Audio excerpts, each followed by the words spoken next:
everyone, and we are here today for the first time playing Pictionary Micro Edition. This is the first game show we've ever had, and I'm really excited to introduce who we have with us today. So we have some world-renowned microbiologists, all your favorites here to entertain you and inform. So today, welcoming back Mr. Aaron Odegaard from the Cell Bowl. He is a specialist in micro, as we already knew. So why was he in a hematology competition? I can't remember, but we had a good time, right, Aaron? He's a quality laboratory coordinator at Baptist Health Jacksonville. Yay, Jacksonville. He also serves as an adjunct assistant professor in the Department of Medical Laboratory Sciences at UAMS, which is short for University of Arkansas for Medical Sciences. He received his master's degree in biomedical sciences and molecular pharmacology and experimental therapeutics from Mayo, Bobby, Graduate School of Biomedical Sciences. Mr. Aaron Odegaard is passionate about medical laboratory science. He serves as the immediate past chair of the ASCP Council of Laboratory Professionals. Oh yeah, that's how he got on the Cell Bowl. He enjoys educating the public, students, and professionals on the topics of leadership, mentorship, and medical laboratory science through many platforms, including in the classroom, local and regional meetings, and on social media. You can follow him on Twitter like I do at OD0222 because that's his birthday. So we have ODIE0222. All right, welcome back, Aaron. How are you doing today? Doing great. All right, and his teammates today is a world-renowned pathologist, Dr. Bobbi Pritt, and she is a pathologist and microbiologist with special interests in parasitic and vector-borne infections of humans. And that does overlap with animals too, so that's really awesome. She is the chair of the Division of Clinical Microbiology and the medical director of the Clinical Parasitology Laboratory at Mayo Clinic, Minnesota. She shares her passion for parasites on her weekly care blog, Creepy, Dreadful, Wonderful Parasites. Weekly case blog, but it's all about caring for parasites. But yeah, case blog. Absolutely. So that was a typo. I'm sorry. You can also find her cases on Twitter at ParasitGal. I share them all the time. So join us and look at all those wonderful things she's posting on there. She's also on Facebook and LinkedIn, and check out her parasite study resources, including flashcards at her website, parasitewonders.com. All right, and then it's got a slash at the back. So don't forget that part. You might not find it then. So Google definitely has her. So welcome, Dr. Pritt. How are you today? Excellent. Thank you. Glad to be here. Okay, so we are excited to have you teaming up with Aaron. We checked out his drawing skills beforehand, and I'm really hoping that you all do a great job. Especially when looking at our next contestant, Andrea. She has a touch screen, so she's going to win it for everybody today. Andrea actually just got her PhD, and I'm so excited because I now know the real Dr. Dre. All right. My husband rolled his eyes when I told him that.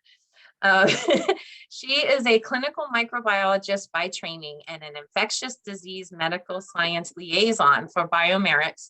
She loves trying to bridge the gap between the lab and clinical practice, as well as world travel and wine. So I have to ask you, Andrea, do you have a preference, red or white? I used to be a red girl, and now I'm doing white more often these days. I know. I love them all. I love them all. But I've been really into rosé lately. So. Oh, okay. Nice. Yeah. She is also a writer for the Bugs and Drugs blog through the ASM, which is American Society for Microbiology, and regularly tweets micro-related content under the handle at Andrea Prinzi. So it's on the screen, just in case you were wondering how to spell it. And she is joined today by the world-renowned, also famous, Dr. Rodney Rhodey. Welcome, Dr. Rhodey. How are you today? I'm great. Thanks for having me. This is going to be fun. Yeah, we're warming up the crowd for you. So he's got a lot of great stuff that he's done. Dr. Rhodey is Regents Professor and Chair at Texas State University College of Health Professions in the CLS program. He is a board certified specialist in virology, microbiology, and molecular biology. Dr. Rhodey has specific research experience in rabies and MRSA, and we thank you for all of that, as well as other microbiology areas. He's distracting. He has published 2 books, over 80 research articles, is a TEDx speaker, and a global speaker. Professor Rhodey is also a passionate advocate for the medical laboratory and public health. He is an invited contributor to ASM as well. So is that how you all know each other, through ASM? I figured. Forbes, Healthcare Hygiene Magazine, and Contagion. Woo. Dr. Rhodey sits on multiple scientific advisory boards and is the #1 quoted subject matter expert on COVID-19 and other infectious disease topics at Texas State and nationally. He can be found on Twitter at Rodney Rhodey. It's ROHDE. I'm the expert on that now. And at Texas State CLS. So that is TXST_CLS, as well as on LinkedIn, Facebook, and his own YouTube channel, which has 17 videos that I was watching before we filmed this episode. So welcome to all of you. I'm so excited to have you. Thank you so much for agreeing to have a good time and be silly, as Dr. Rhodey's already been doing. So you caught the flavor of this of this show so far. And as I've said to you all before, we do have students as our main audience, as well as new professionals and professionals who are reviewing or just want to have a good time. So if we could talk just a minute about your different qualifications. So 2 of you, Dr. Prinzi and Dr. Rhodey, both have PhDs, and Dr. Pritt has an MD, and she's a pathologist. So I was hoping that we could talk quickly about the difference between a PhD advanced degree and a professional advanced degree, such as an MD. It's up for anyone to discuss. I can jump in first. I would say that there would be a caveat that I'd like to mention, that my PhD was a bit different in that it wasn't a bench sciences really heavy focus that I did. I actually did a clinical and translational science PhD where I really focused on more pragmatic studies in the clinical setting by choice. But ultimately, and I think Dr. Pritt would agree with this, what you end up doing looks quite different. So if you have your PhD, you often don't end up in doing clinical service or clinical practice with patients or in the pathology setting, although there can be all sorts of sort of consulting roles or roles that combine teaching and some clinical research work. I actually went the industry route. So I used my PhD to do a lot of education, research and development, literally like consulting and liaising, being a liaison between all sorts of different folks that work in microbiology and clinical laboratory science. And I chose that route because I was actually a med tech for 13 years, a specialist in microbiology as well through ASCP in pediatrics before I ever decided to go get a PhD. And it was kind of this interesting decision I'd made after I'd been a career lab tech for a while. I actually thought I was going to be a lab tech forever. I absolutely loved it. That was my career of choice. And then found that I didn't really have the platform to answer some of the questions I wanted to try to tackle.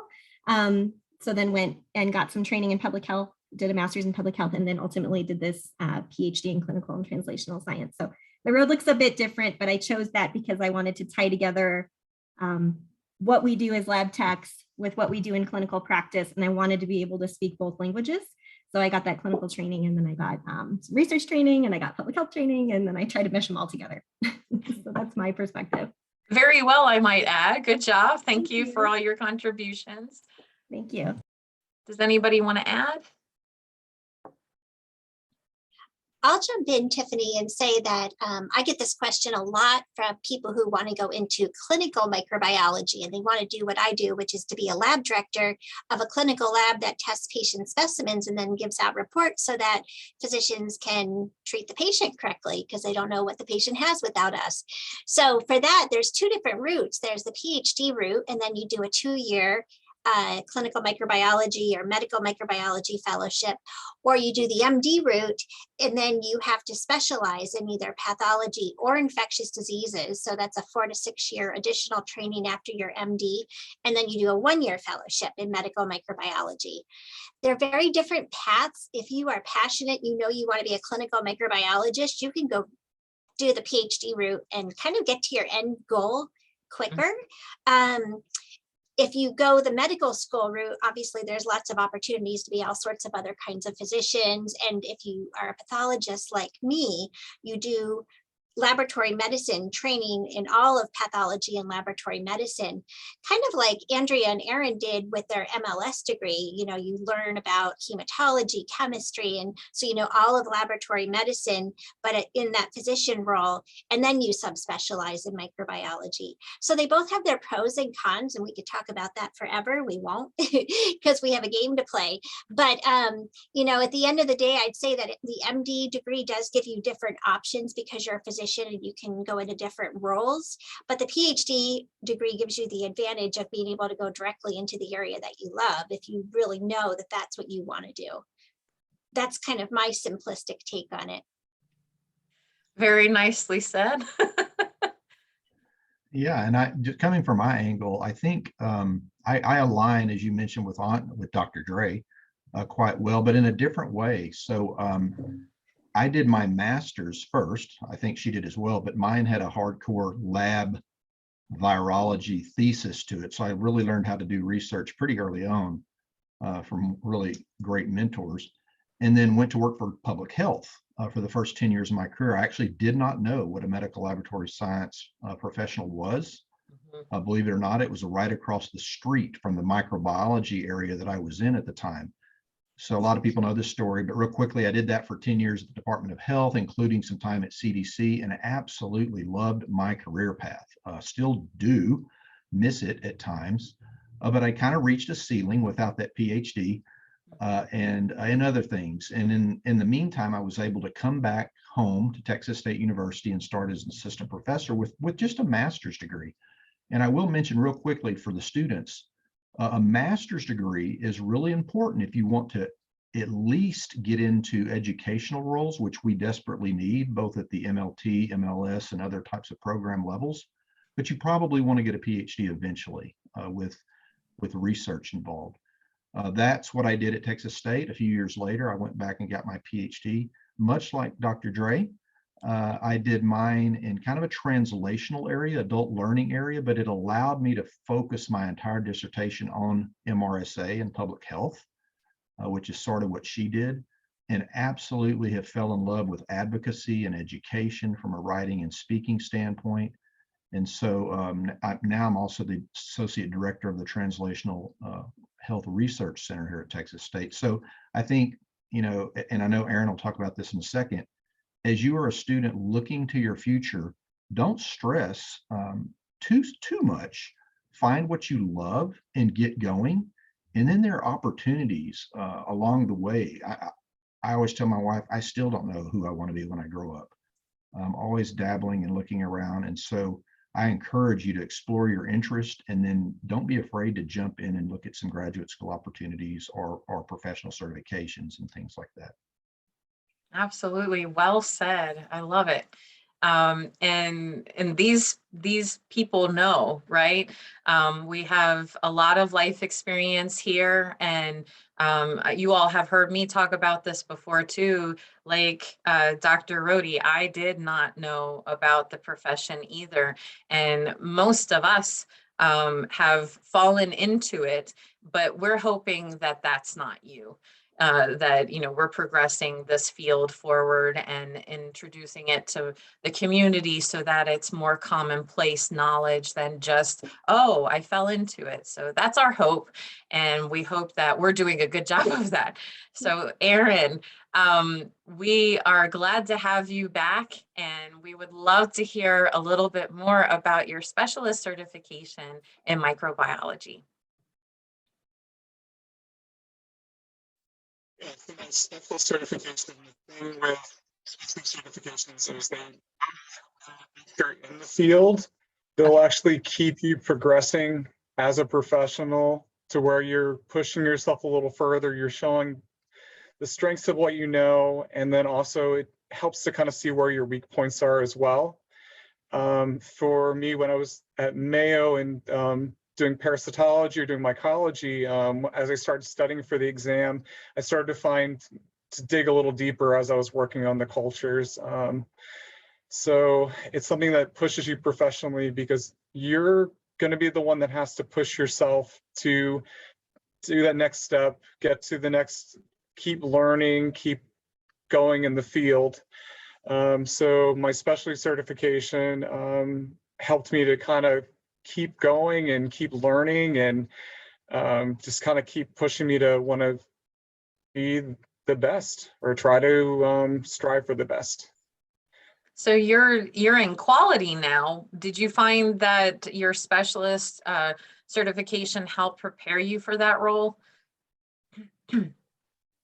I would say it did. It's with the specialty exam, you're looking beyond just identifying organisms on the exams. They like to always ask you, what can this be confused with? They have you troubleshooting and going through critical thinking skills, and those are things that the exam for ASCP stresses. And with quality and with the education that I get to do, it's helped tremendously. At the clinical lab students that we have come through, I'm able to sit down and just help them through if they're having an issue with some bacteriology or one of the other specialties. I'm able to actually provide that help. So it pushed me to a higher level, and that level of detail and attention have paid off in quality. And having to keep that certification up as well as keeping me current, and with my students at Arkansas, it's helped a lot too, because I'm able to just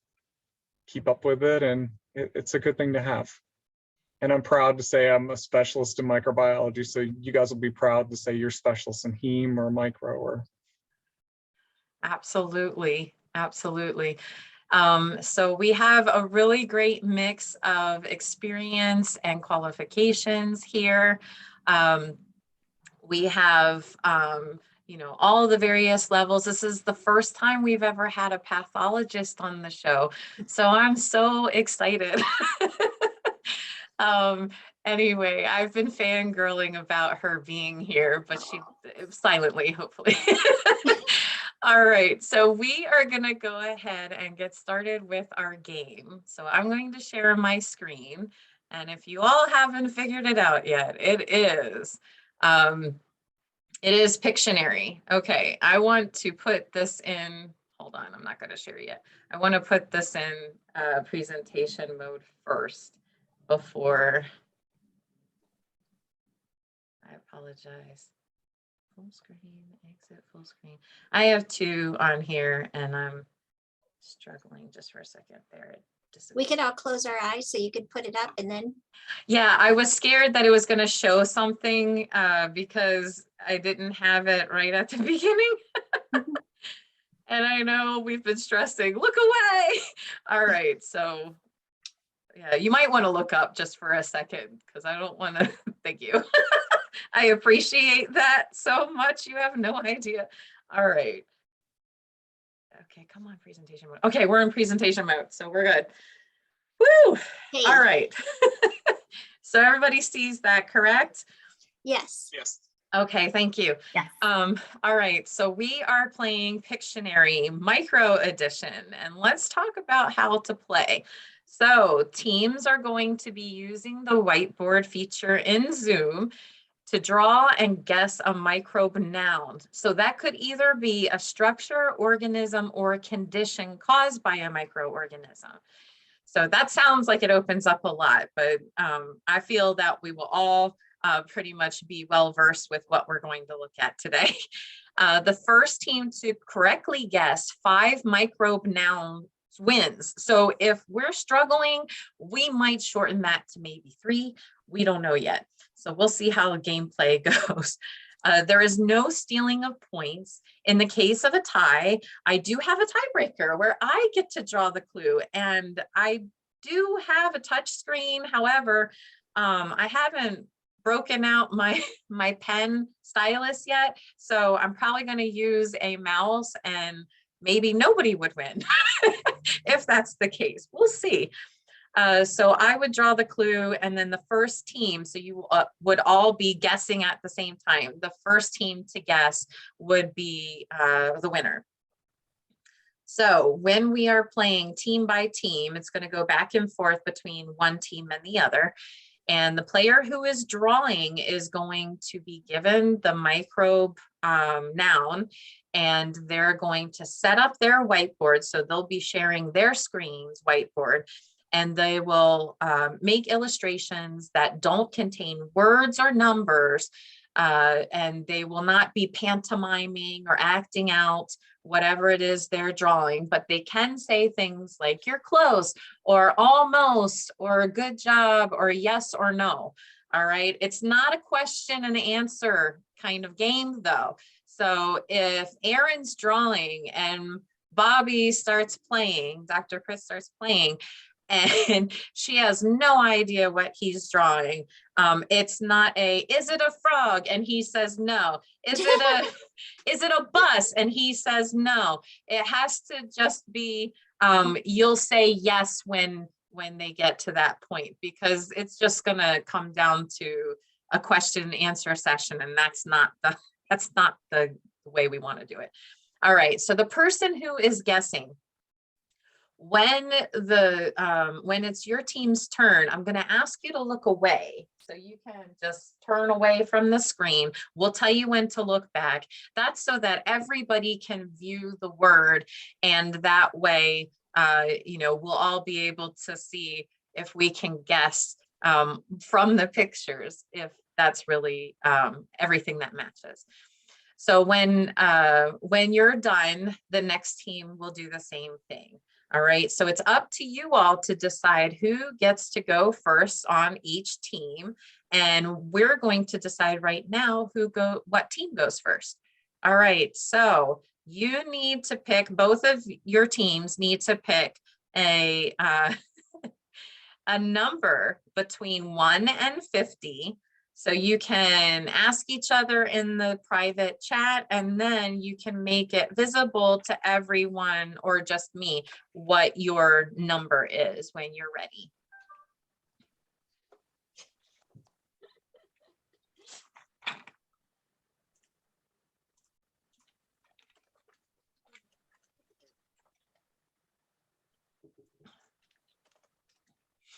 All right. Bobby and Aaron, Aaron and Bobby, A, B, Okay. B, A. They have theirs in. I think we're going with 10. Oh, wow. Okay. So the other team guessed 10 and the first team guessed 7. It is not either of those, but come on. It was 29. Close, right? So that means that Dr. Rhodey and Dr. Prinzi are going to go first.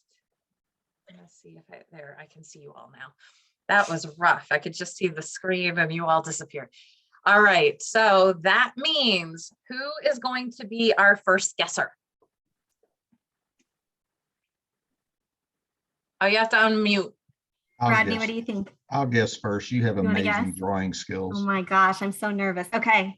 It's true, she does. She was able to clearly show something. Okay, so he is looking away. We're gonna show the word here. The first clue is displayed on the screen right now. Do you have it?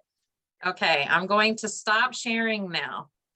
Okay. All right, you can look back, Rodney. Thank you. Oh, bet. I have to start the timer. Hold on. Oh, and let me erase my board. 15 Okay. minutes, right? No. You get 15 1 minutes. minute. Oh my gosh. Okay. Tell me when you're ready and then I'll start. Okay, I'm ready. You say go, Start. right?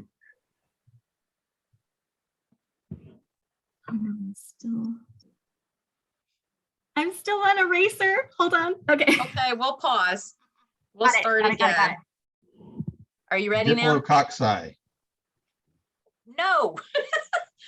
Okay, now we can go. Go ahead.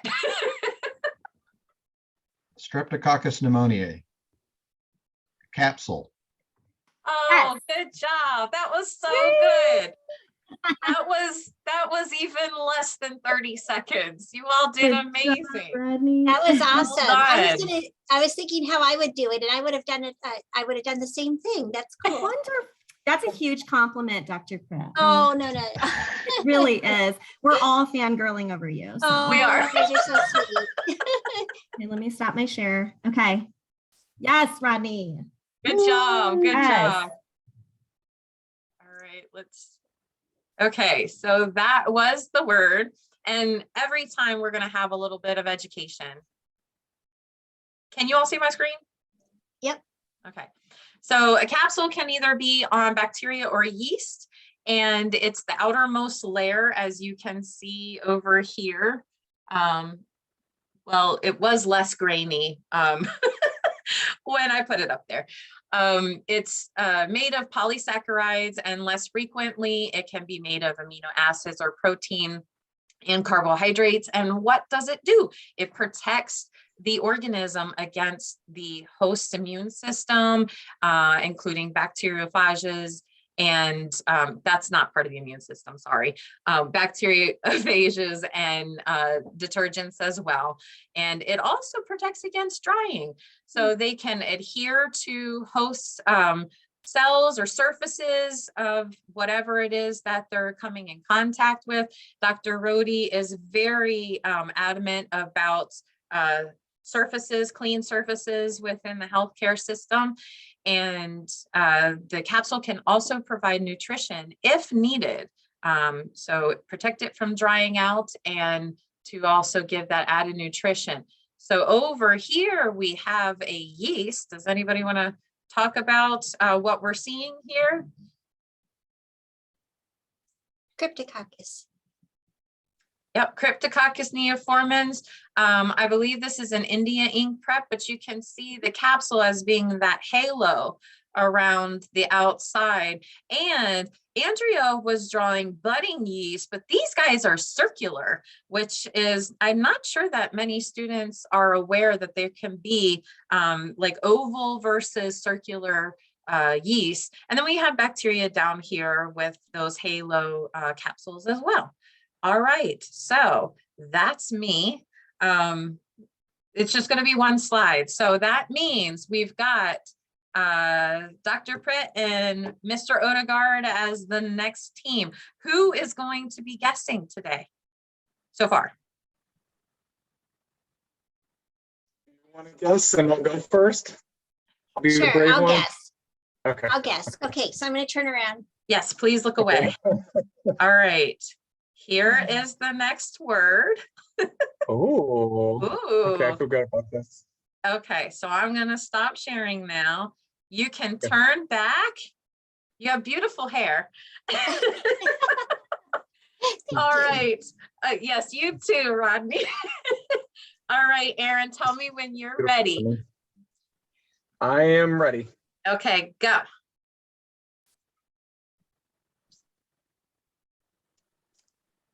Flagellum. Ah, Yep, you got it. Wow.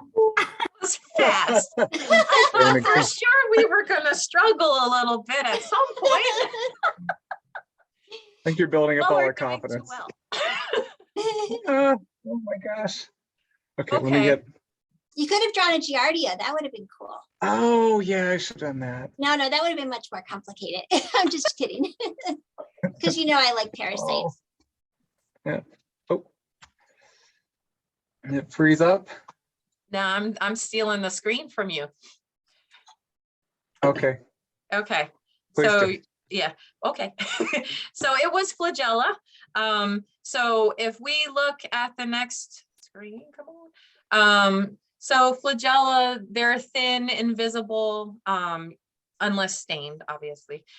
Protein appendage that's going to allow that organism to move. So that can be with bacteria, protozoa, and you can also find it, instead of necessarily staining it like you see over here, you can use the presence of motility, watching it move with growth patterns to identify that it does have flagella. So the singular word is flagellum, and that's actually, Dr. Pritt was very astute with that. So it was flagellum that you drew, but she did say both. So you both did amazing. Shouldn't have given you a whole minute. So they can be all over the organism, or they could be to one side, and different variations of those. And they help with invasion and evasion. So invasion into different cell tissue cells and going across epithelial layers, but also evasion to basically run away or swim away, like in Nemo, from the host immune system. So this is just a picture of some stains that you can see. This is bacteria here, and you have a different structure for, this is gram-negative versus gram-positive. And the reason for that is because when it's seeded into the cell wall, they both have different contents of cell wall. Gram-negative has less of the peptidoglycan layer, whereas gram-positive has more. And so they're seeded in there differently. And I thought it was really neat that flagella, they move differently than cilia. So you have flagella that are going like this, kind of like the cartoon propeller type of thing. And then cilia are just flipping, back and forth, which I find really funny. There is a video. Have you all seen it, where the white blood cell is racing after a bacteria and they have it to music? No, it's so funny. I don't think so. It is so funny. I've seen videos like that, but not set to music. That's awesome. Oh yeah, it was set to music. It was hilarious. I've shown it to classes before. I didn't embed it here, but it's pretty cool. Does anybody have anything they want to add? Feel free to add to anything I'm saying. Some of the electron micrograph pictures you see of cilia and things are very, very cool. If you ever get the chance to look that up, like their little mechanisms, like kind of their locking, the EM pictures of those are really fascinating. If you ever get a chance to look and if that students are going to look up anything too, look up Giardia. Yeah. Put in a plug for that cool looking face. parasite. Because on top of that, a flagellated parasite. It's beautiful. Yeah, and it's always got that beautiful face too. You never really Right, lose because it the has face. the two nuclei, so it looks like little face looking up at you. I just thought it looked like a little old man. Oh, yeah.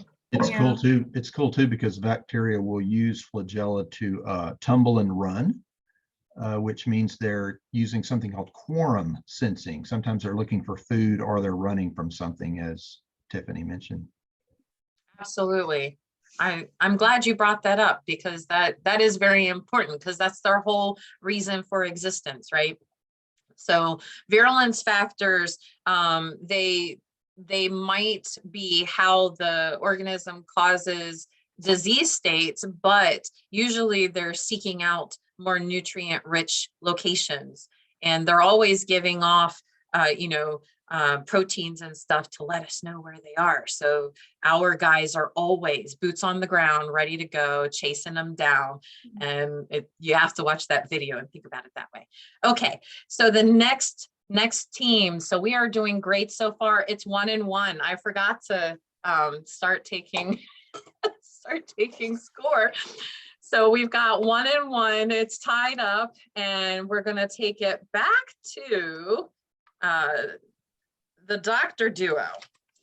I am turning around, right? I'm sorry Yes. now. I'm sorry now, Dr. Prinzi. Rodney, I have faith in you. You're going to do so great. You're going to do okay. All right, here we are. Don't turn around. You have gorgeous hair too. Thank All you. right. I figured you'd like that one, right? Everybody likes that one. Okay. You can turn back around. All right. You can share your screen. And I will start when you tell me to, the timer. Okay, I'm ready. Okay, go.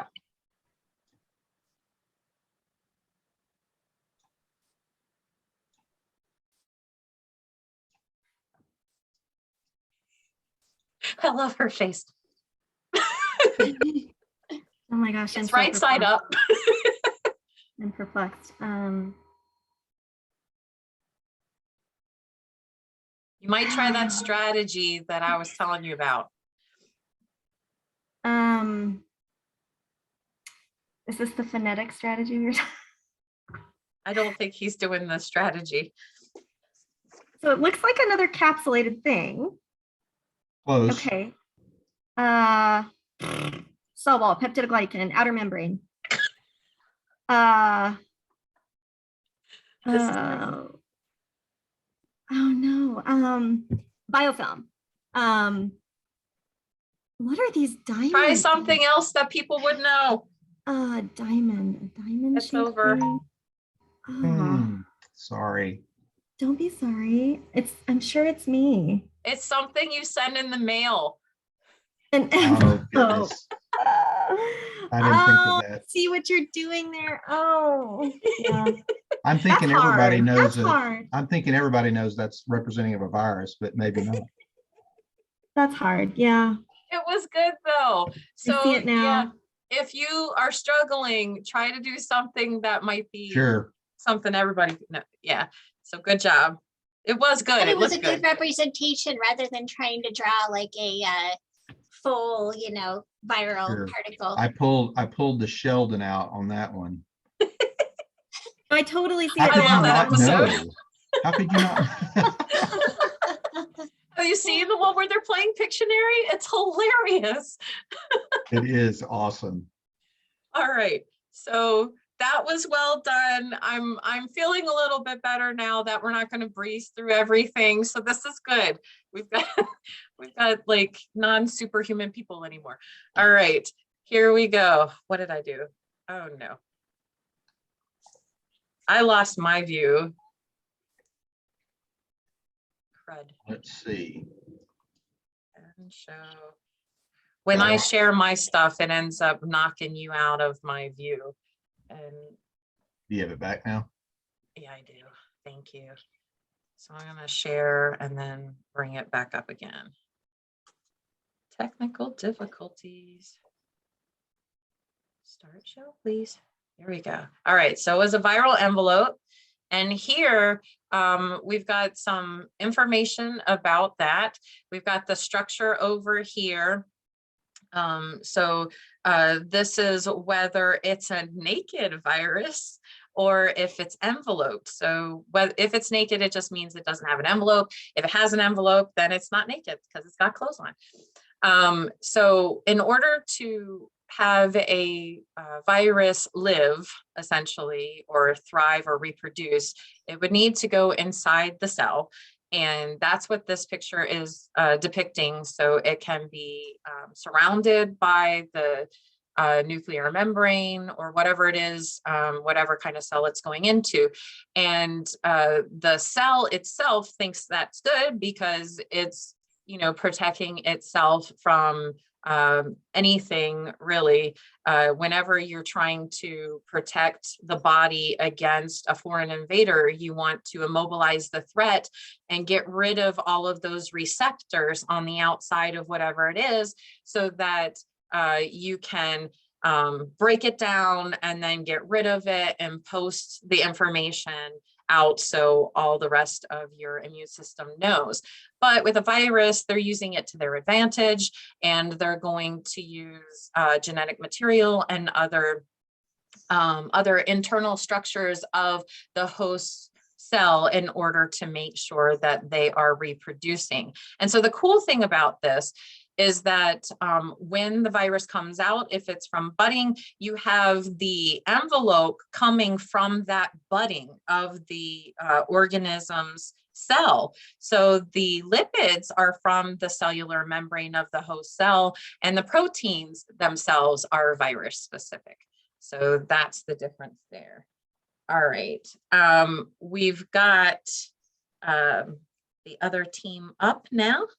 So Aaron and Bobby, I think Dr. Pritt, you're drawing Oh, now? just call me Bobby, but yep, I'm drawing. So Aaron has to turn away. Aaron, you're muted. Away, turn There you away. go. Good. So that's your, Yeah, okay. okay, I'm stopping the share. All right, Aaron, you can turn around. Thank you for being a good sport. He's super guarded. All right, when Oh, I you didn't- are ready, let Uh-oh, me, I never never erased my erased. previous, well, we'll just ignore the heart, okay? It's just showing that you love being here. I love Yes, that. great. So I'll draw over here. So ignore the on one- heart. Hold on one second. Yep. Aaron, can you test your sound again? We keep having a problem with your sound. There we go. Can you talk again? Hear me now? Yep. It seems very far away. That's better. Talk again? That's better. Yes, that's good. Hello? Yes. Okay. Okay, good. Can you hear me now? All right. Tell me when. I'm ready. Okay, go. Okay. Oh, this is good. Porphyrin. Channel. Oh, it's fungal. Wait.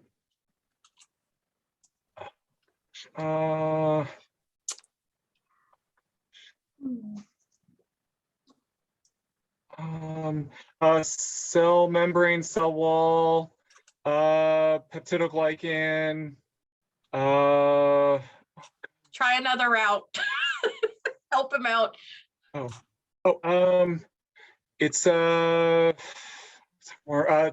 spirochete, at the top. Gosh. I'm just loving this. Okay. Almost there. Giardia, protozoa, You're motility, close. flagella. It's over. Oh, darn it. I was trying to say it's a parasite. That's an egg. Oh gosh, I was trying to like guess eggs. You were- The you were word all was a perfume. bacteriology. Oh, that was good though. That was really, Oh, really the good. crown. Oh, yeah, I see that. Oh, it's Little- I okay. feel your Hard pain, one. Bobby. I feel your pain. That's hard. That was good, but when, it's when you were weird. huh? going down the fungal and bacterial, I'm like, oh, I got to turn it around to being parasites. Yeah, and then you But- did the oh, that was good. I love the Anyway, worm. That was a good tough too. one. Yeah, it was good. The- You the both crown's did gonna really help me. well. The viral envelope with the Andrea. Aaron and I just keep yelling out the same things. We're like, cell wall, peptidoglycan, membrane. Running it down. Same It's gonna be one of those, right? We are expanding out with structures. It's could be a lot of things. So not just bacteria. We're trying to get everybody, At everybody least we're in. not saying sickle cell anemia or anything. Yeah, like that's that. Oh, good. goodness. We'd be That's way good. off. That's good. Very proud of you. Very nice. Very nice. Good job, Bobby. Good job. Thank you. Okay, so it's Rodney's turn to draw, right? You're drawing? Or did she I'm guess? drawing. Oh, you guessed. I'm That's right. drawing. Thank Yes. you. I apologize. All right. we're gonna share again. Don't look. Oh, wait, we didn't go over operculum. I'm sorry, Rodney, you can come back. Okay. Oh, yeah. Yeah, Let's talk sorry, we operculum. forgot the education. So an operculum is just like Dr. Pritt was showing. You've got this little cap on top of an egg, a nematode egg, where the, excuse me, I had to swallow, the immature worm is going to come out and start to wreak havoc in whatever way possible. So there's a little larvae in there, and it comes out of kind of like a hat. Everybody's touching their head. So there are some trematodes that have operculums, and we've got some pictures of them. These are two different organisms here, but you may not realize that. And we have all of them listed here, and then all of the trematodes are operculated except for schistosomes.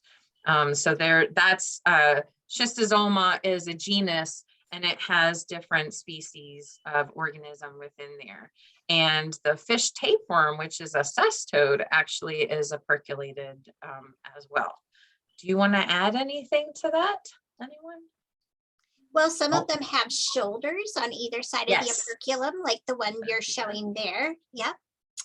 And some have a little abopercular knob, which I tried to draw on that one. Yeah, you could kind of see something there. Yeah, this one doesn't have that, but this kind of Yeah. does. Yeah. I think I got Always. these off of the CDC, maybe.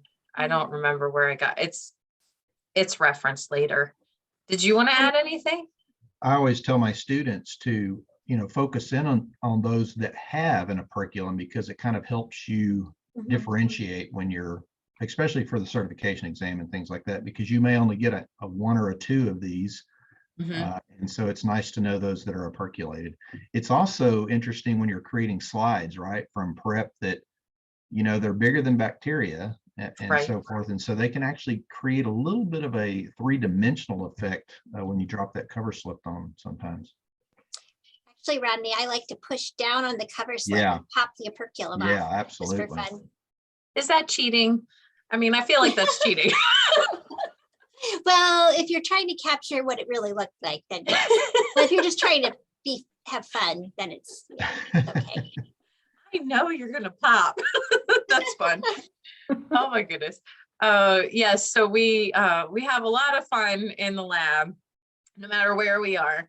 And great thing about the techniques that you have in order to identify these as well, flotation versus sedimentation. You might have trouble finding these operculated guys because like this one's open and it's going to sink down to the bottom. So that could always be detrimental. So you want to make sure you're following the right kind of technique. Okay, who do we have now? Because they started. Okay, now I'm drawing. That's right. Okay. We can Rodney's see the guessing. back of Rodney's head. All right. Beautiful hair. There is yours, Andrea. Okay. Do you need me to Okay. have it up any longer? No, I think we're good. Okay. You can turn back around. Gorgeous hair. You've got it all. Looks wonderful. Yeah. Everybody's jealous. Okay, let me change my color here real quick. Let me know when you're ready. Okay. Go. You're ready.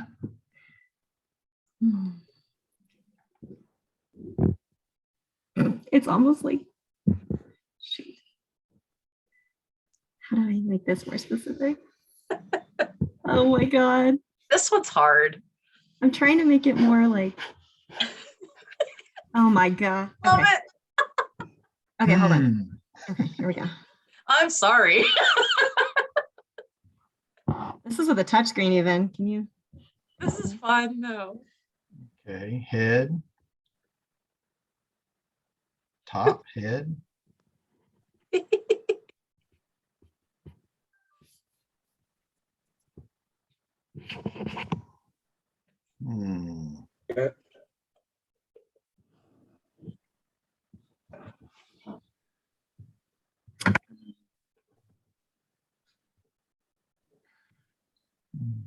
Yeah. Mhm. All right, time's up. Does anyone know what I'm trying to do there? I Yes. don't. I think that's a brain, right? A brain. Oh, Yeah. That's a pretty good brain, really. Yeah. Yeah. The convoluted folds and the, Because the organism Yeah. is kind of hard, so I'm trying to do like a meningitis. Like, oh, Yeah. Do you know it Oh, is now? John Pitt? was it meningitis?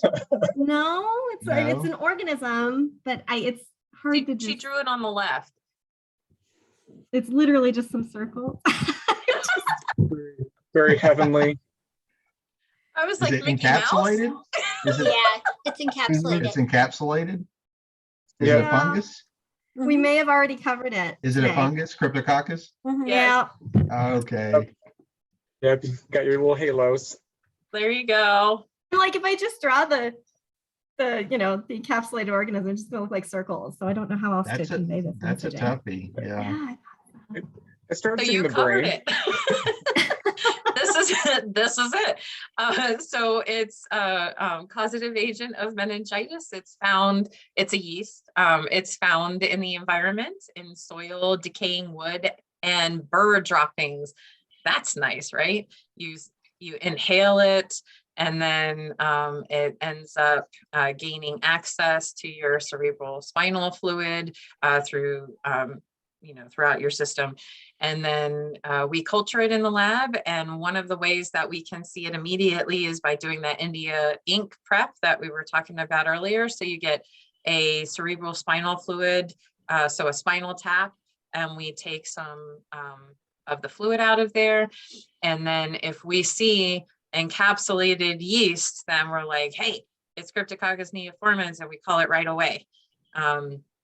And meningitis is a life or death situation. And so we need to act quickly to make sure that our patient-facing team members are appropriately treating the patient immediately. So wonderful job. That was some good artistic work there, and great guessing. It's a little hard when we don't know what the category of the noun is, Do we want to change that so we provide that? Because you all were, getting them immediately, and then I was getting concerned, and now we're kind of slowing down. So what would you like to do? Do you want the category every time you get a clue now? I don't know. I guess I would just keep it the same. Yeah. Let's leave it alone for now. Okay. Yeah. Extra challenging. I only have If we so ever do many. this again, we could do it that way. I only have so many. Okay. So- Yes. This one, so students remember that you're not always going to see the capsule. A lot of times you'll see it, but in some cases, the capsule will be missing. Okay. Yeah. Yeah, you were garbled Yep. there for a minute. So the capsule may or may not be there. Mhm. So this is Yep. on blood auger plate. This is bird seed auger. So this is definitive for Cryptococcus neoformans, but you kind of don't really want to wait for that 24-hour growth. If we can get that, that stain, that's really wonderful. Is anybody putting the CSF right on the moldy yet? We do the cryptococcal antigen test, which I think is the gold standard rapid test. Mhm. I believe we are doing MALDI, but not right from CSF. We have a PCR, or we'll grow it up and MALDI it.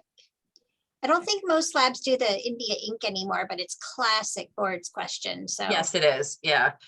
want So to be able can to you recognize it. Can you explain that for the students watching?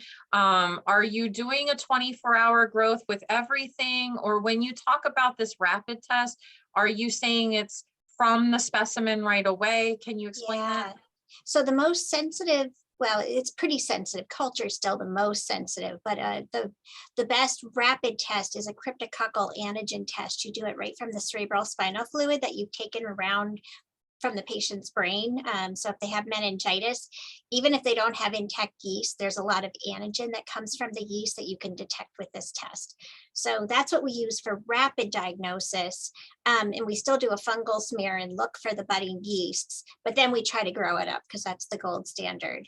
And more often now, we're also doing PCR.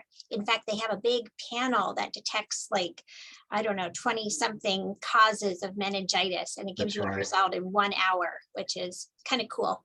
Yeah. And the other quick thing, as you mentioned a little bit, Tiffany, for the students, you know, classically ASCP and other types of exams love that Indie Ink image. So, you know, my students get this all the time. Why are we learning this right here? Yeah. Well, it's because it's likely to be something you need to know on your board certification exam. And it's still practical in the clinical setting. Yeah. You could do a capsule stain pretty quickly I think that from culture. it really also depends on the level of lab that you have and what country you're in. So I'm sure they're doing this in other countries around the world that maybe don't have the great technology that we have. So that's really nice to know. Absolutely. Another Okay. quick comment is if you are in a public health laboratory, which is where I grew up, you'll do a lot more parasitology and mycology from standard types of protocols, tons of stains, tons of culturing, kind of classic stuff versus maybe a hospital lab. Absolutely. So as they were saying, you absolutely do have these rapid methods that you can use. Some of them require a 24-hour growth, and then you make a solution that you put onto something, or you put it onto a slide with some reagent, and then the analyzer uses that internally for whatever methodology it is. You know, we've seen where you're taking those swabs from, you know, the nasal swabs, nasopharyngeal swabs for COVID, and you're able to find the RNA in there. Depending on what method you have, you're taking the fluid and everything, and basically you're breaking those cells open, right? And you're getting to the viruses that have invaded those cells. So we don't always need 24-hour growth. Some you can go directly on. Like, are you all doing a direct blood culture to moldy? No, we're doing a minimal growth and then to moldy. Because that's kind of always been up in the air. Like, everybody's really wanting to try that. And I'm not sure where we're standing clinically right now.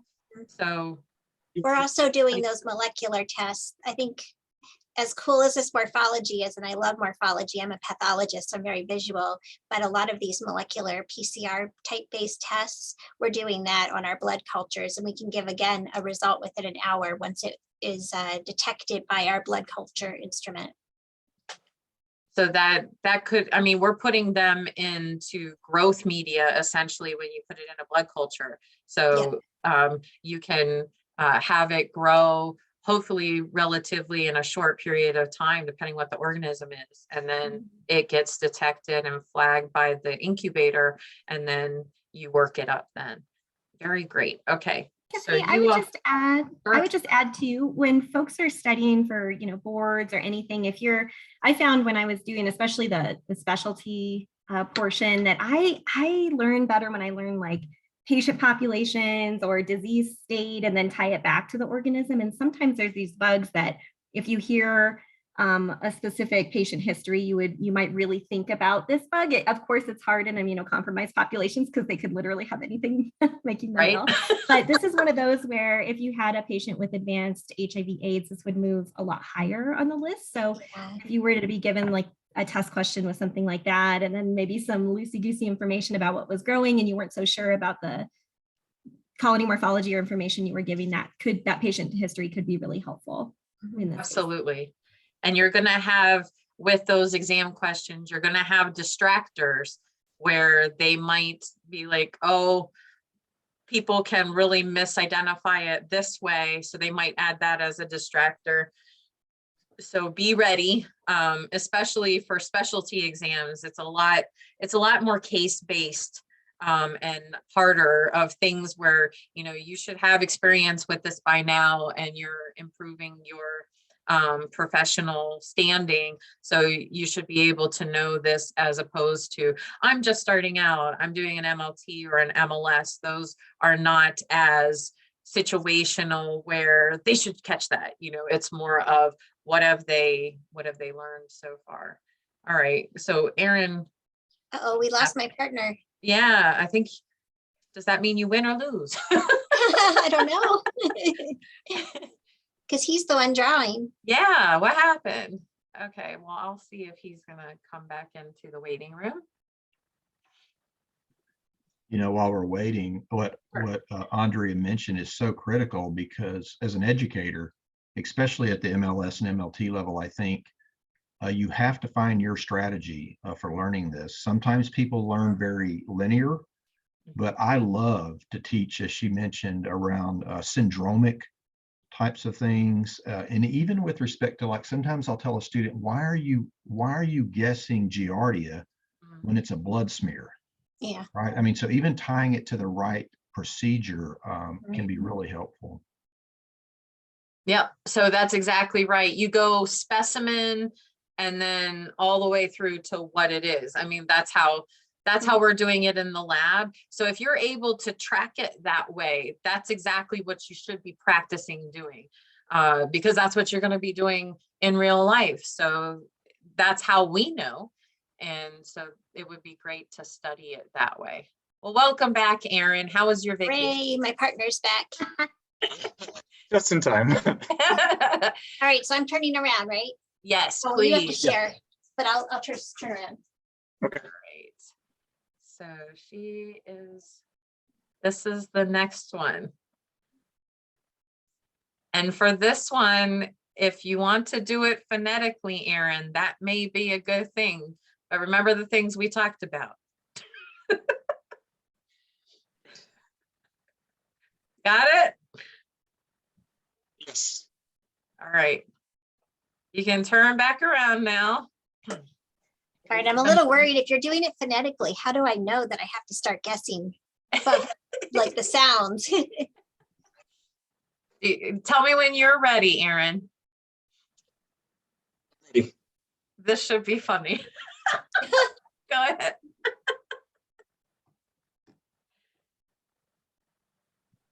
Well, it's either a worm or a spirochete. I think worm.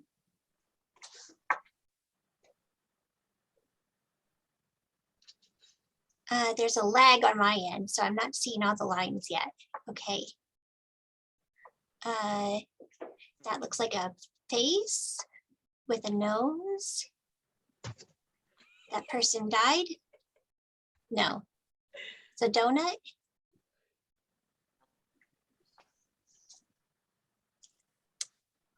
Or it's an organism with a capsule. Wave-like motion. Oh, is it like a parasite invading a red blood cell? Is it a trypanosome? Try phonetic. Those are red blood cells. Okay, it's over. Wow, that was a toughie. What is it? So we have red blood cells, and are those spirochetes? Borrelia? Trying to draw a worm and then draw an egg, and then I was trying Oh, to there draw were North. eggs. Oh. Yeah, I was trying to draw North Oh, it America. was an ascaris. Oh, okay. That was tough. I was thinking if you do it phonetically, it could be really funny. Yeah, but you told guess- us to keep it clean. Yeah, I was. You Oh, could have done yeah. a donkey. A donkey and a car. Oh, there's no way I could draw a donkey. Oh, that was. It would have looked like a pony. It would have been a mess. Yeah, those genus species are toughies. Yeah. Yep. Oh, So here's the life cycle of Ascaris lumbricoides. So this is a nematode. It is the largest, right? The largest intestinal nematode. And it's a fecal oral route kind of transmission rather.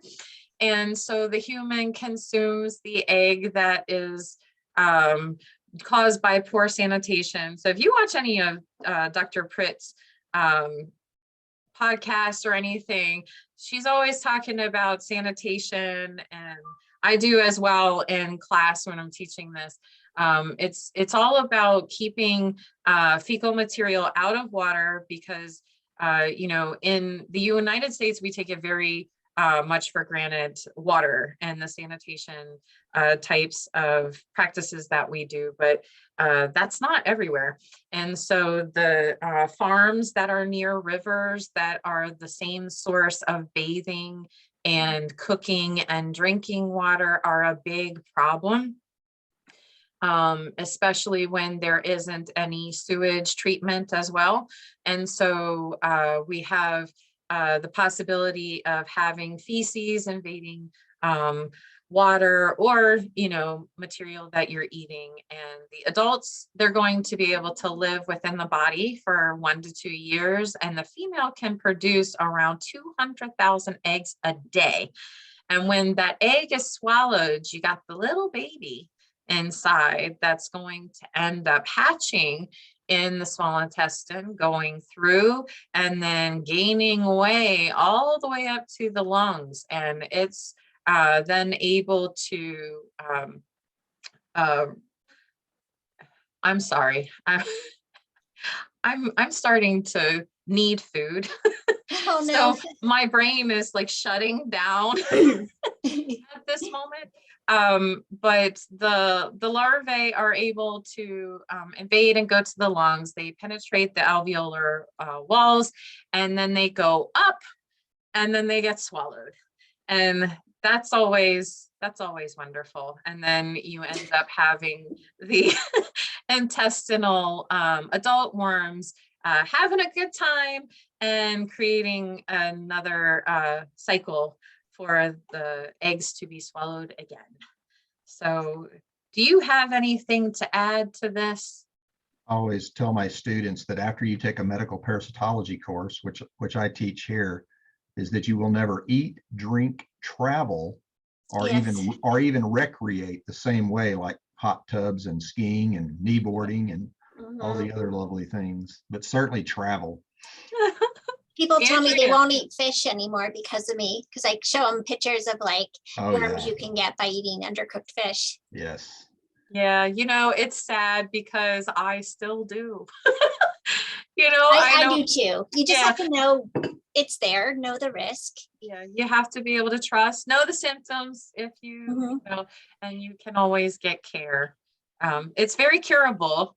And I've grossed my students out a lot with the pictures of these because I find these incredible. This one's my favorite, especially those, pictures where they're coming Yeah, the out female like can be that. 35 centimeters long. Yeah. So that's It The can be biggest in the US, but isn't is dracunculus bigger than this around the world? yeah, it's the biggest intestinal if you think of it like Yeah. that. Yeah, but you're right, like Dracunculus meninensis, the guinea worm, can be like really, really long. And yeah. And there's another one that lives in a kidney, Diactophyma, that's larger than Ascaris. But in the intestine, imagine these big long worms. And usually you don't have just one, you have many. Well, the tapeworms like Taenius solium and Saginata, and as you were saying, like 15 meters, Oh yeah, right? Yeah, really, really large. And think my about length up that and down again. you. Yep. in you. Yeah. How long are our intestines? Does anybody know? I remember that it's a number that you wouldn't think. I just don't remember what it is. Andrea, were you thinking about that? Well, he was talking about kneeboarding. I think that was at you. Make Yeah, sure you I put go those through- nose plugs in. Yeah, I am kind of a paranoid person when it comes to, we do a lot of international travel and things. And I'm Yeah. always a little, Yeah, me too. but In all seriousness, it is a good educational moment for students and others. When you travel, we do take for granted in the United States. Most of us know to freeze food, to cook food, and to be careful. But when you travel, you just have to really be careful, even with rabies, right? You have to really watch petting strange Stray animals. 'Cause dogs. Yeah. yeah, it's way more prominent in other Feel countries. it, cook it, or forget it. yeah. Yep. To be very hyper aware of what you're doing, I think, mindful. And that's a good point, because I think a lot of people don't think of freezing as being a way to kill something. But if you think about organisms, they're made of proteins, and proteins have a temperature and pH ideal range. And if you're taking it outside of those ranges, then those proteins get denatured, and then, you know, they can't form their duty anymore. So, you know, that's kind of like the basis of why that would be. All right, who's up next? So far, we have 1-1. So if we We might, are killing it. you are. We are killing it. I think we might make it to the first to 3 or 2. We'll see how this works. We've been I'm going for a drawing little now. bit. God Okay, help I'm us. turning Okay. around. All right. There Oh, is good the God. next one. Oh my. Oh no. Oh my God. You What are you wouldn't think doing, these were Gil? so What are bad. you doing to us? Okay, you can turn around again. I'm sorry. I So thought these would be. nervous. I thought these Oh, would be my. okay. The response to this one is really dramatic. Wow. Don't Okay. think of it that way. Come on, Rodney. Okay, let me give this a little thought. Wow. I'll wait till you're ready. Give it a minute. How do you clear this? It Oh, there's might an be erase. good, again, to do it phonetically. Like, you all are definitely professionals where I you're don't even know how to thinking, do this one phonetically, though. Good Oh grief. no. think Oh of no. cartoons. Cartoons talk about this kind of stuff all the time. You know? Hmm. Andrea, gosh. turn around again. Should I turn around real again? quick. Should Turn I turn around. around? So, you know, the thing like that, and then the cartoon that shows that second half. Do you know what You I'm can't talking use- about? No symbols, numbers, or letters, though, right? But you can do symbols. You can't do numbers and letters, and you can absolutely do. I guess I'm helping you out too much. All right, you can. Not you can really. turn around. Does anybody else know what I'm talking about? Am I gonna know what this is? I bet. Yes, so. if I can draw it, you'll know it. but- Okay. Oh yeah. It's harder for the drawer than the guesser. All I'm right, sweaty. I'm sweaty. go ahead. Okay.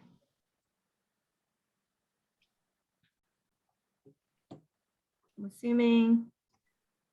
Is that like a broad-based bud? Like a budding? Not close. No, not budding. Not budding. Okay. I'm confused by that too.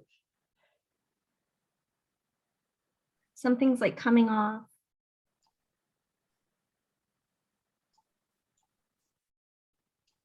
Something's coming out of a cell. Yes.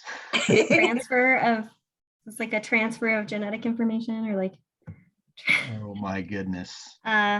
toxin production. Close. Say close. Come on. Close. Um, Close. Exotoxin. Yes. Oh my gosh. Wow, Yes. that's impressive. I was trying to draw exocytosis. I can't believe you got that. That is Nice. amazing. My partner saved my butt on that That's one. so Nice impressive, job. Wow. Andrea. Yeah, that's You impressive. had 5 seconds left. Oh, That was incredible. My palms are sweating. I'm so nervous. It could be because I've had 12 cups of coffee, but it could also be Wow. that picture. Good job. Oh my goodness. I thought if I could get that exo out of you, you might. No, I think that's where it was going. And like something's coming out, something's exiting. I don't know why I thought that. Wow. Good job. Good job, Rodney. I was trying to get him to draw like X's for eyes, you know, like a toxin Ooh, character, you know. Lord. Okay. that was- Well, good job. That was Cool. impressive. I didn't think that was going to be as hard as it was, but you did incredible. Oh, thank you. Wow. Good job, Rodney. Should I have rethought everything I was including? So didn't you say 2 was the winner? Are we done? Well, we didn't say yes or no, so we could do 2 I'm or 3. joking. They didn't get a chance yet. So, Keep going. so there is a difference between an exotoxin and an endotoxin. So exotoxins are going to be proteins that are produced inside of the bacteria, and then they're going to be given out into the environment. Endotoxins are pretty much a part of the organism as lipopolysaccharides. And they, exotoxins are denatured by boiling, and they are highly antigenic and toxic, as in the name, right? They usually bind specific receptors, and examples of types of diseases that can be caused by an exotoxin are listed here. So like tetanus, diphtheria, and botulism. Anybody want to add anything? Like when you have an intoxication versus, you kill the organism and you're still not out of the woods because of the endotoxin being in there.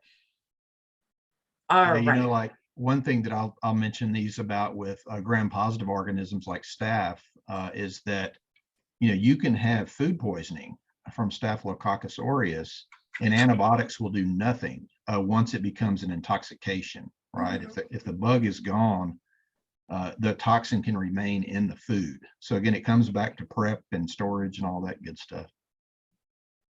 Yeah, I'm sensing a theme here, right? All right. So who's drawing on the other team? I'm drawing, right? Yeah. Okay. All So right. Aaron's So guessing. I'm turning around. Aaron, look away. Okay. All right. This should be something that he's interested in because Come on. Okay, Oh, we'll God. see.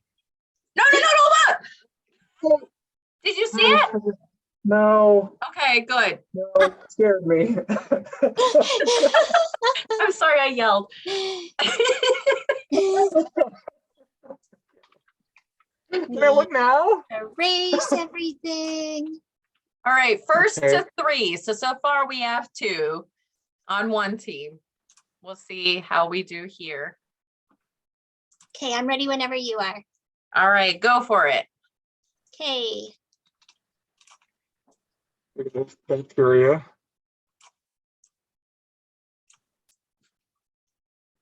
Wow. Efflux pump. Close. Oh, porn. Yes. Woo! Nice. That was great. That Very is like nice. beautiful. That was good. Yeah, exactly what I would have Yes, I do drawn. like my antimicrobial resistance and mechanisms. That's great. Yay. So Very nice. you Yay! had guessed it. You had guessed it on one of the things. Yeah, he did it before. earlier. The egg. That's what I was gonna say. He said it up before. Yeah, right. So good, good, Good good. job, buddy. I Thank got my you. partner. Great job, partner. That's great. So we're tied again. Oh, And the it's- picture almost looks like what I drew. Yes, it does. It does. Yes. So it's Beautiful. an it's an outer membrane protein of gram-negative bacteria. It allows the primary stain to go in and out freely in the gram stain, and that's why you don't get the cementing of that purple color when you're doing the gram stain in gram-negative organisms. And as Aaron was saying, drug resistance can develop because of a decrease of porins. So there are binding proteins down, past this first layer that some of your antimicrobials are targeting, such as penicillins and or your beta-lactam drugs, same things, but for students out there. So if you have less of these porins, less of the ability to get in and maybe even get out, could be an issue with that drug resistance. So they are channels that are wide water-filled pores, which is neat. We think of a drawing there and we don't think of anything being inside of it, right? But it's filled with water, and most are non-selective for water-soluble molecules, but some can be selective for sugars or proteins and amino acids. So peptides and amino acids that can go in there. So it could be like glucose or something. Anybody want to add? Yeah, when you're going all the way back to some basic biology, right? We always think about microbiology here, but occasionally I'll teach a basic biology class for freshmen. And this gets into what Aaron kind of first mentioned, the sodium potassium pump, or aquaporin, which allows billions of molecules of water into a cell because cells need water, especially kidney cells and things like that. So it gets down to some basic biology too. So this is a good reminder. Excellent point. All right, so this is the last chance to get a point. All right, right now you all are Boy. tied. Huh? I said, oh no, Yeah. Woo. pressure's on Andrea. So I do have more slides, but I don't want this to take more of your time. So we'll try to do the next round. And if it works out so that one of you comes ahead, then that's the winner. If it works out that you're still tied, we'll do the tiebreaker. Okay. Okay. All great. right. Good. So who's drawing? Oh, Okay, I'm drawing now. all right, here we go. Are you side looking? Not anymore. Do you have it, Andrea? Yes. Okay. All right. All right, you can turn back now. No Very more good. cheating. There's no cheating in Okay, microbiology. wait, let me. That's let me right. erase this beautiful drawing. Let me erase this gorgeous artwork here. It was. Cryptococcus.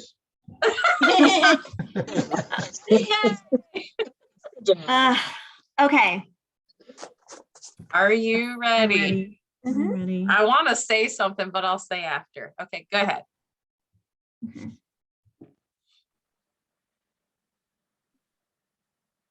Bacillus rhabdoviridae.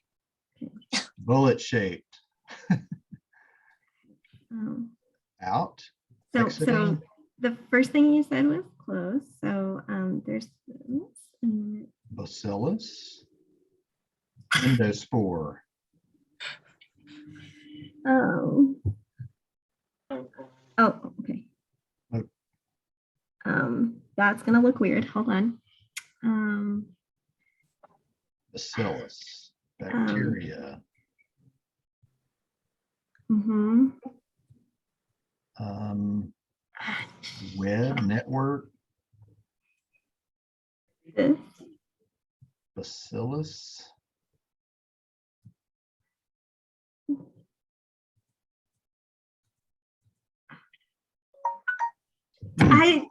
Okay, was a let me bit. explain myself here.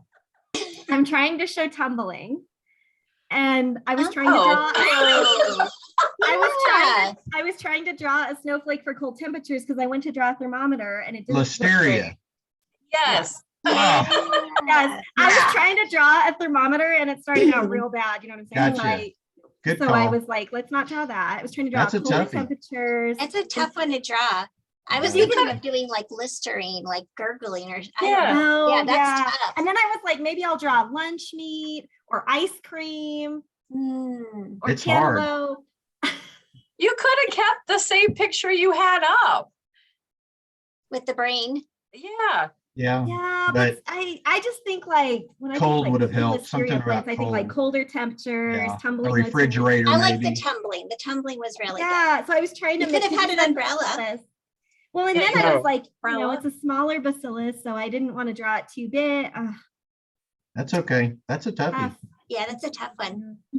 See, some of these I think we know are like the key teaching points, but then you try to draw them. Right. Mm. Yep. You all are getting so technical though. I think that's the part of it. Because, you know, with Pictionary, it's like sounds like, you know, when you're doing the when you're doing charades and stuff, you're acting out, sounds like whatever. And I feel like you all are so technically focused very on nerdy. this. Yeah. Yeah. We're super I'm- nerds. So. We I are who made we it harder are. than I expected. That's why we probably do better at Trivia Pursuit. Or maybe charades would be. Yeah, probably. Because even this one, thinking about Bleh. sounds like, I'm like, okay. Well, the Yeah, other than Listerine. Listerine. Yeah. I was can thinking draw Listerine, a bottle, and then someone gargling. But Yeah. Yeah, that'd be hard without any words. I'm like, I know. someone gargling. Oh God, I'm not that talented. Well, do you want to do the slide then? Me go through Yeah, this? if you want to. Well, sure. Just some key things I think of. So I was in pediatrics for most of my med tech career, and we always we talked a lot about, pregnant moms and lunch meat. This is an interesting exposure you'd want to think about. Out here in Colorado, we had actually, I don't know if everybody remembers this, several years ago, we had a huge Rocky Ford cantaloupe associated outbreak. The soil was contaminated. And then when these cantaloupes were transferred to wherever they were going to be sold, they were actually put in these refrigerated trucks where the organism then just went crazy because it actually, interestingly enough, it likes colder temperatures. So it grows better with cold enrichment. And so the problem was people thought, well, cantaloupe, who's washing the outside of a cantaloupe? You do? Okay, I never do. Well, I do now, but I never did. So people would cut through their cantaloupe and then contaminate the fruit. And we're getting really sick. And this, of course, can cause all sorts of horrible disease, and particularly in the elderly, very deadly. The gram stain can be tricky because it is a gram-positive bacillus, but it's quite small. So it can look really tiny. And then on a plate, sometimes folks can confuse it with group B strep. You look for tumbling motility. It's like super hypermodal. What else am I missing? It's pretty bug. That motility feature and Yeah, the tumbling motility I thought was really good. yeah. And how it forms a little umbrella. I think of Yeah. that, the umbrella. I thought you were messing up when you were drawing. You know what I just realized too? I thought you were doing something leaving, like an exiting, but I'm just realizing I was using my mouse the whole time too, and I could have totally been drawing with my finger. Like, what was I thinking? Oh, Not that it would have made the tumbling any better, but it would have looked exactly the same. if you're from Texas like me, this was a huge outbreak in one of my favorite products, Bluebell ice cream. Yes. Yeah, Oh, that's yeah. It shut down. I mean, it's a major thing here in Texas, Bluebell Yeah. ice cream, and it shut them down for months before they Yeah. came back. It got into the processing where it's cold, right? You don't think it's going to be a problem, but it actually was thriving in all the pipes and things like that. So it was a mess. They had to shut down the plant and, just clean everything. Yeah, it's a tricky one because it's, you think refrigerated food, you're fine, but Right. Not always. it really does depend. It's a nasty bug. And then if you're doing the motility, like on a wet prep or something, that's where you would see the little, the free kind of tumbling. But if you did it in a solid media, like Bobby said, you would see that little umbrella Right. motion or whatever in your solid media. I think too, I don't know if any labs are still doing like a reverse camp test or anything for this, or I Just teach do it, it but for I don't think they do it. Yeah. so people know it for exams. Yeah. Yeah. We had that on a picture the other day.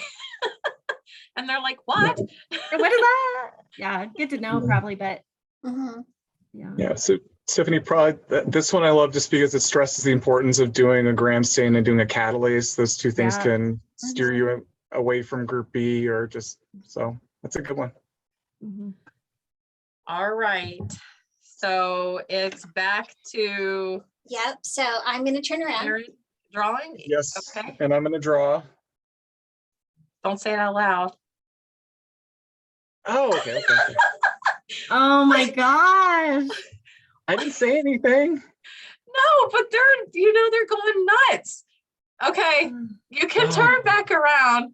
See if I can get this. It's crossing you off. Good luck. Yeah. Okay. Luck, blessing you. All right. All right. Okay. That's not it. Has it started? It wasn't already done. All right. I'll let me know when you're ready, Aaron. Okay. Go. I'm ready. Go ahead.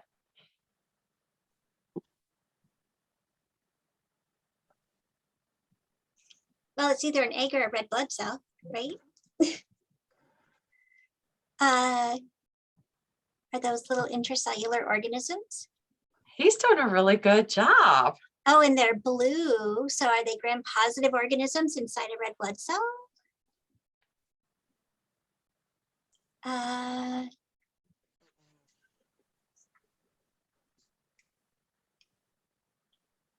Is it a banana malaria? Plasmodium falciparum? Yes. Really? Come Oh on. my gosh, good job. Nice. It was the banana. I think that was supposed to be a banana, Yes. Through right? the gametocyte. Yes. Banana. I was thinking ring structure the whole time, but the gameto site really helps. Yeah, Nice. good job. Awesome. Colors. Wow. I saw that and I was like, oh, that's it. She got it. I was trying to draw like little rings, and I was like, okay, I gotta. It's such a unique feature for that bug. Yeah. Yeah, that's true. Yes. That's a great one. Oh, fun. So this is what he was drawing right there, and you can see it here. And there is the ring forms as well. So this is several different stages of the infection here. So as we know, malaria is passed by mosquito bite, and there are these different life cycle stages that you're not really used to seeing in other types of organisms. And this is an intracellular parasite. So she was right on the money from the very beginning. It was incredible. I was very impressed. You see, the color really does a lot, doesn't it? So they're using the red blood cell to multiply as well. And you have different life cycle stages that go through. They break out. There's still a membrane around the gametocyte right here from the red cell. But they end up having male and female forms. Those go into the mosquito, and you end up having this mosquito life cycle as well. So that is required in order for it to continue on to its next victim. Ooh. So I guess that's really it here. That was good. Good job, Aaron. Yeah, it was impressive. I was very Aaron, that was great. I love the gametocyte. That was That super unique awesome. structure really helps when you're drawing, for sure. It Because really at first does. I was wondering if we were going down like some sort of intracellular bacterium, Yeah. but then the gametocyte definitely did it. It did. No. And that's only for falciparum. So that was perfect. Yeah, that classic so-called banana shape or crusty Yeah, shape. for sure. You know, if you always tie in, people know me, I'll do this a lot with public health labs. If you do a public health lab job, you often are not just doing the blood specimen or something like that for malaria, you're also looking at mosquito pools. So I used to grind up mosquitoes and inoculate them into cell culture or mice, and we would amplify the parasite that way and do some PCR work as well. So sometimes when you're outside of that clinical setting, you'll do some different types of things to identify. And Bobby has gone with a white sheet across the plants before, picking up the Oh, yes. for Yeah. tick collection. I've done some mosquito collection as well with CO2 traps, CO2, but yeah. only in class because I got a master's in parasitology, but that I haven't used that. Yes, that's all I did. Zoonosis control. I did CO2 mosquito collection and dragging for ticks and doing Nice. mouse collections for hantavirus. That Good is stuff. so cool. Wow. So cool. Well, that is our 3. We Didn't we say downgraded 5? it to 3. We downgraded it to 3. Well, Tiffany, that was a lot of fun, you guys. This was great. I feel like Tiffany's Everyone was changing so the rules amazing. on us, This is Andrea. great. You all I'm impressed so me so glad. much. That I'm so glad you all exotoxin, oh my came. gosh. Yes, it's very impressive. I feel like Tiffany changed the rules on us, Andrea. I think it was 5, right? Was Aren't we it? supposed- Yeah. It was 5, but we've been on here a while. So I'm trying Because to we be went down the, we Oh. started doing very poorly, Rodney. We did. I mean, I think we should keep our day jobs, obviously. There'll be no Now, if we ever happy wanna do little a accidents rematch. like Bob Ross for us. We'll just True. keep on doing our thing. So I feel like the scores definitely reflected the kinds of slides that you each had. So I tried to be the same each time. So if somebody got a species, an organism, then the other person got an organism too. And you all did really great on structures. And then we got a little okay. Easier to draw. for the organisms. But then we had Aaron, and that just blew everybody Nailed the away. deal. So really good end there. So Dr. Pritt, and Mr. Odegaard. You are the first champions of Pictionary. Good job, guys. Good Yes, job. very well done.